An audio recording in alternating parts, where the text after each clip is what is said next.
Hello and welcome to the FNO show on Bloomberg Mint Live, India's first digital live streaming business news service. I'm Darshan Mehta. Good morning, Agam. Good morning, Darshan. I'm Agam Vakil. The top headlines. Global rout reaches Indian markets as Nifty Sensex start the day with deep cuts. India VIX advances. And open interest surges in Bharat Financial as traders take fresh short positions in their stock futures. And some heavyweights like Maruti Suzuki, Yes Bank, Bharti Airtel and JSW Steel are all some of the companies coming out with their earnings today. RBI data shows that bank credit growth is at its highest in 4 years, indicating a pickup in borrowing. Okay, let's take a look at what the futures and option trends are indicating at this point of time. It's a week open for us. It's expiry today and is expected to be rather volatile in trade, but the market is clearly taking cues. It's below the 10,200 mark in trade. So the rollovers are not the most impressive, 65%, but most of them are on the short side. So we are at 10,130 currently. The Nifty Bank rollovers and the Nifty Bank is also trading slightly weak in trade today. Bring up where open interest build-up is happening and where positions are being taken. 10,200 is where positions are being taken on the call side, so it will be difficult for the markets to breach the 10,200 mark in trade. These are for this series only, so there are call writers that are active and put writers are active at 10,100, so it is expected to be a little range bound between the 10,100 and 10,200. As far as the total open interest is concerned, that's about it, but today is the last day, but it seems that it will be the expiry will be between the 10,100 and 10,200. Real estate, metals and some of the sectors which are trading slightly weak in today's trade, so there is not enough strength. The IT is providing a little bit of support for the markets. Apart from it, that is also has slipped into the red. So that's the trend that we are watching out. Agam, stock specific anything? Yes, a bunch of stocks, Darshan, and of course, as you already pointed out, it is expiry, so we will have a whole host of stocks which will be in focus considering the buzz. But well, this is the October futures, and we have Bharat Financial right at the top, considering a 25% increase in open interest. That's followed by M&M and TCS. Both of them are seeing a good traction. UPL, of course, will be coming out with its earnings in just about a couple of days, and Vodafone Idea is the other one which continues to be in focus.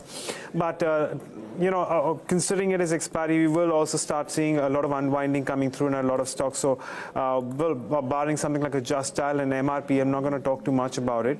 But Darshan, in terms of some other stocks that are in focus, what are you spotting today? Yeah, so I'm spotting Jubilant FoodWorks. Now, yesterday the numbers came out. The numbers were in line. There was nothing wrong with the numbers.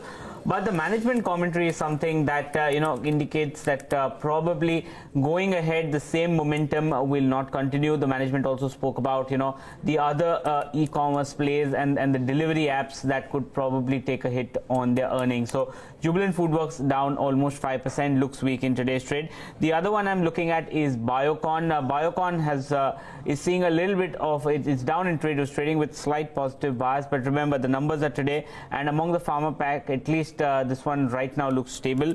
And M&M Financial came out with a decent set of numbers. The management commentary was decent, so that's seeing open interest build up of 4%, that too on the long side. Agam? Well, in terms of stocks that I'm tracking, firstly, let's pull up something like a Just Dial, because we've seen some weakness coming through over the last 4 odd sessions. That be a decline of 5%, then a gain of 1%, again a decline of 5% coming through, and rollovers at around 79%. I'm going to put this question to experts of whether or not this is towards the short side, but for now, Just Dial at around 444, that's his underlying. The other one is CEAT. Ahead of earnings, it's weak, and in fact, it has weakened by as much as 10% over the last 4 odd sessions. It's currently at around 1,011. That's its underlying, and it's declining by as much as nearly 4%. There's increase in the October futures too, along with, of course, the November futures. And finally, let's pull up Bharat Financial Inclusion. That's the one which is also taking it up the chin. In fact, the rollover standing at around 79%, and again, a surge in the October open interest, even as the stock comes off by around 1.6%. So those are the other 3 stocks which will remain in focus in today's day of trade. Darshan. Okay, before we get the guest on our show, here's a reminder.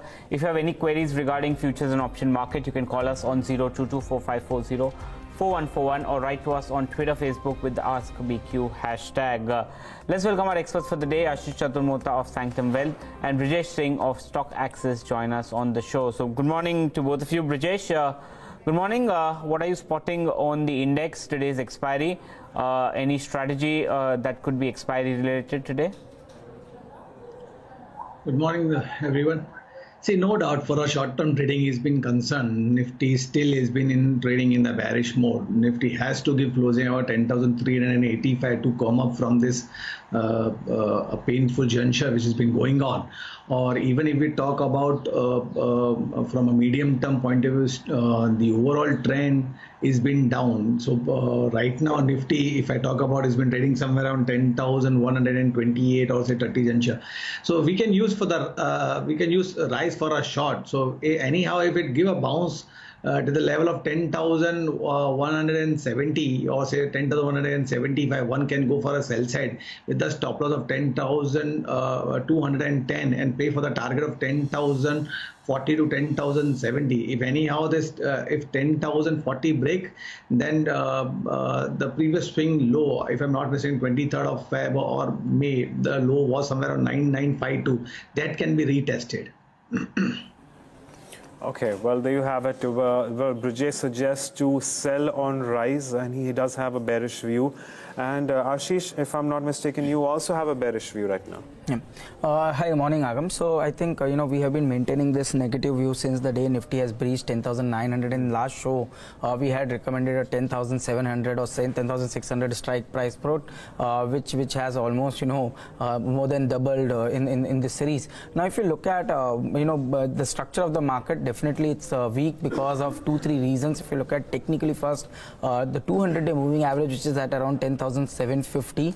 After 2014, in the last 4 years history, we have not seen even a single instance where we have seen a breach below 200-day moving average and sustained it for more than 10 trading sessions. So whenever this fall has happened, it was hardly 4-5 trading sessions, and the drop was also not to the extent of more than 2-3%. But this time, this drop is more than 5-6% from the 200-day moving average, and almost 15 trading sessions we are trading below this 200-day moving average. Now, if you look at the global setup, if you look at Dow, which has broken the entire rally of the 61.8% retracement of the entire rally of Dow, recent rally, comes at around 24,700 levels. So we have closed below that 24,700 levels in Dow. And if you look at the European markets, they have cracked below the 1 year average. So they are trading at a 52-week low. Again, signs of weaknesses there. So yes, in a bear market, you will always see a very sharper recoveries, but that doesn't mean that the trend of this entire move is going to change.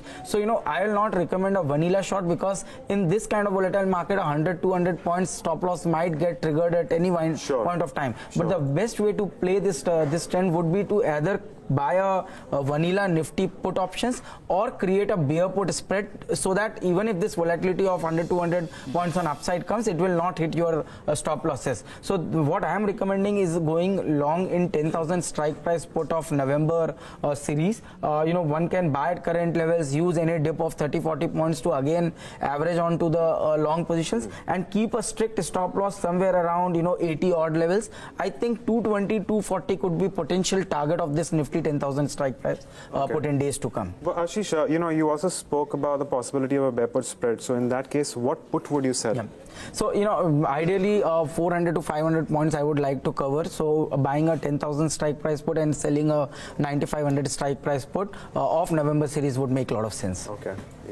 Okay, so let's get now stock specific. Ashish, you only go first. Stock specific, which are the stocks that you like, or you want to sell? So as my view is a little I'm little bearish on the market because of the overall technical setup. But yes, few stocks they show their inherent strength. So keeping that in mind, PFC is one stock. In the last 4-5 trading sessions, we have seen decent open interest addition. Stock has given a good breakout on daily and weekly charts. So I think with a strict stop loss of 80 62, one can initiate a long position in PFC. So the risk reward is very, very favorable. On upside, I think 89 should be the target. But as one thing one should mind, if it breaks 82, 81.50, one should try to cut the positions rather than taking a bet or averaging on the lower side. On the short side, I think you were mentioning about C8's rollover. Yes, very heavy short rollovers are being witnessed in the stock. Clear breakdown on weekly, monthly, all parameters. So I think at current levels, it's a short stop loss of 1030. On downside, 960 is a level one can expect in C8 on downside. All right, Brijesh, how about you? But I reckon you are putting 2 longs today. See, individual stock no doubt would be outperforming as compared to index has been concerned. If we talk about NTPC right now, so the recent swing low of 160 has been hold on, and in today's juncture of the time, a small bullish candlestick formation has been there. So that indicates the buy side signal. A little bit volume has been increased with the average volume has been concerned. So somewhere around 163.5, one can take a buy call with the stop loss of 161.5 and play for the target of 167 or 168. The second call would be KPIT. KPIT has been trading in the range of 200, 202 on the downside, followed by 220, 222 on the higher side. So anything below 209 or say 208, one can take a buy call with the stop loss of 204. Play for the target of 215 to 216 level. Okay, pull up a couple of stocks and I want the views on them. Motherson Sumi has moved to the lowest point of the day. It's down 7% now. So there is not enough traction that's happening on Motherson Sumi. And the second one that is falling in trade is Jubilant FoodWorks. So Ashish, firstly, Jubilant FoodWorks, how does this chart look to you? So Darshan, you were mentioning that numbers were good, in line, no major problem, but I think this time you are seeing a lot of corrections in these names just because market in general is in a pressure and people tend to exit the good quality names just to protect the M2M which they are facing in the in the names which are correcting faster. So I think that's the reason why most of your good quality names like Bajaj Finserv, Jubilant Food, Page Industries, they are also seeing a correction. So I would attach this overall correction in Jubilant Food with a market per se correction. Now as far as levels are concerned, 1100 is a very critical support, at least in a shorter term in Jubilant Food. If it breaks 1100, I think 1040, 1030 is something which one can expect in Jubilant Food. For any significant rally to come, till it doesn't crosses 1180, I don't think any meaningful recovery is going to be witnessed in Jubilant Food. Right. Well, Darshan just pulled up Motherson Sumi, and I reckon to a certain extent this will have to do with the weakness that we've seen in Europe, considering the company's exposure there. But let's take stock of what's happening on technical and a futures and options space. Brijesh, your view on Motherson Sumi, do you expect more weakness here? Definitely, Agam. See, the stock on the shorter term time frame of the chart has been moving, making a lower highs formation. And if I'm not mistaken, 220 or 221 is a 52-week low. And from there, we have seen a bounce back to the level of 265. But that bounce back was with a thin volume. And the selling pressure, or the profit booking, whatever we can say, technically has been down. So from 265 out level, the volume has been increased and the price has been going down. So that indicates the more weakness would be coming. So anyhow, the stock, if it doesn't trade above 242 odd level, one can definitely go for a sell side. And I'm looking stock making a new 52-week low. Anything below 220 or 221, that is a 52-week low. The stock can be hammered to the level of 205 to the 202 odd level. Okay, let's get in some of the viewer queries. Red Bear wants a view on Maruti. It's an intraday view. Remember, the numbers are out today. So Ashish, any view on Maruti? It's not doing well. It's fallen from all the way from 10,000. It will be a 6,500 somewhat at that level. Pull up the stock of Maruti and we'll come to know. So Ashish, view on Maruti? See, Darshan, for last 2-3 weeks, the stock is taking support around 6,600 levels, but at the same time failing to cross 7,200 levels. So that's not a very healthy sign. Second, now it's near the end of the close to the lower end of the range, which is around 6,650, 6,600 levels. Now today's result, so you don't know which side it will go, but today after result, if it breaks 6,600, that will be a very negative sign for the stock. So what my advice would be, if you're on the long side of the stock, keep strict stop loss at 6,600, because if 6,600 6600 level gets breached on downside, you might see negative surprise coming towards maybe 6400 or maybe 6300 levels also. So 6600 should be your strict stop loss for your long side. Now where the strength will come, if the stock post results crosses 6850, that will call for good short covering, and then you can expect a decent recovery towards say 7200. So I think what levels one should be watchful in Maruti is 6600 and 6850 on upside. Okay, pull up MCX, pull up the intraday chart, please. From being 10% up yesterday, it's down almost 9% in trade today. So there is heavy selling pressure that's coming at 7% down. Brijesh, MCX, what seems to be the trend? It's giving a mixed trend. What should you recommend? What should you do on MCX now? See, Darshan, still the stock has not broken its previous swing high. The previous swing high has to be broken, and the previous swing high lies somewhere around a level of 915 juncture. Now, at the present point of view, the stock is in the formation of making a bearish engulfing candlesticks. That has been a negative sign. So, on an immediate basis, the stock has a resistance at 840, 845, whereas the downside support has been concerned on an immediate basis. Support lies somewhere around 725 to 730. But still, the part is what the volume has been on a little bit larger on the sell side. So I think this time 725 would be breaking, and stock might try to touch a level of 700. So use rise to exit rather than holding this counter. Okay, well, in this precarious market, of course, we also have queries on Tata Steel. So on Facebook, we have a question from Ram Prasad. Any view on Tata Steel in the short term? Ashish, of course, it's currently trading at around 545. What would you do with this one? See, I think comparatively Tata Steel has been a stock, or even the entire metal basket is comparatively in a better shape. But even in that situation, Tata Steel failed to cross 560 in the earlier few attempts. So for me, technically, till it doesn't crosses 560, you are not going to see fresh longs taking aggressive bet in the stock. Now, if you're on the long side of the stock, I think 535 is something which you need to keep as a strict stop loss. Okay, pull up Yes Bank. We have a query from Rajesh Doshi on YouTube. Should he short Yes Bank? Now the reason Yes Bank is down is they have their numbers today, but a statement that's come out indicates that the bank has cancelled the press conference that it does post the earnings. So the market's pretty much not lighting it. Ashish, Yes Bank it moved to 185. That was, I think, the recent close. Then moved all the way up to 240. Now it's again back at that level.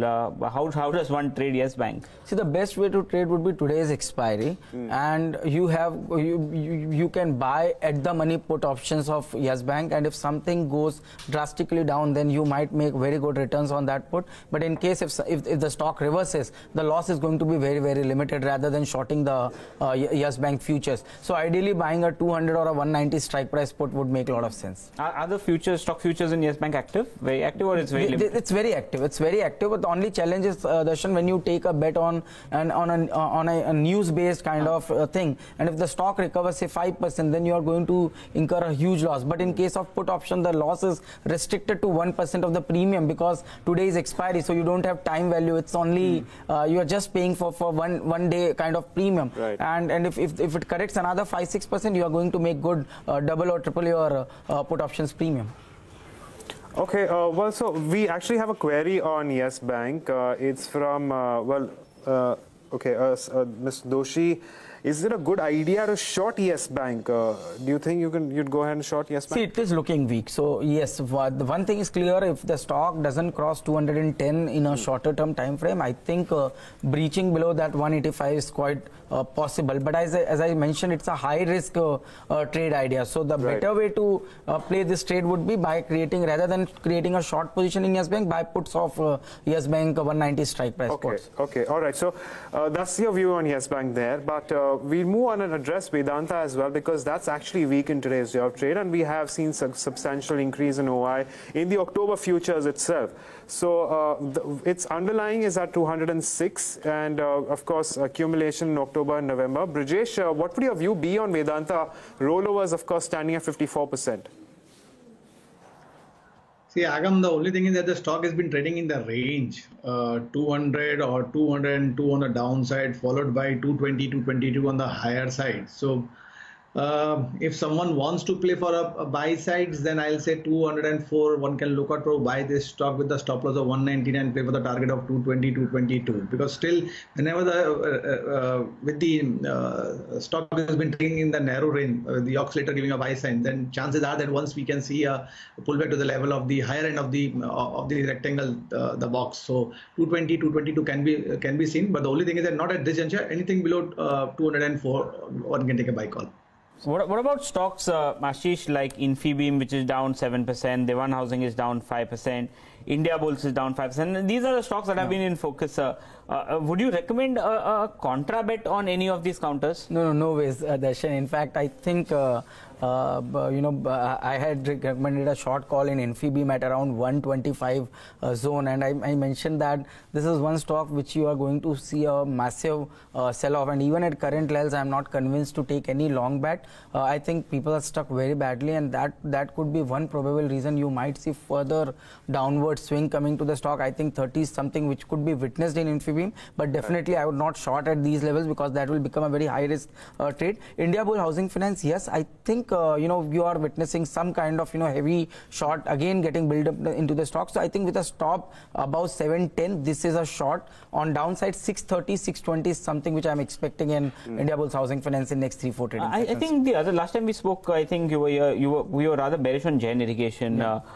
It's at levels of close to 65, 66. Do you still hold that bearish view? There could be more potential downside. Yeah. I think last 4 weeks it has failed to cross 69 odd levels. So I think at every time it is trying to cross that and it is facing selling pressure. So that gives me a sense 68.50 should be kept as a trading stop loss. On downside 60, 659 could be level one can expect in Jain Irrigation in next couple of few trading sessions. Okay, well, we also have a query on Adani Enterprises. Ravi Shankar Dabla has, he wants a view on Adani Enterprises. Well, it is in F&O band right now, but of course this is the expiry, so it will likely move out. And I take that the query is with respect to the November futures, not necessarily on an intraday basis.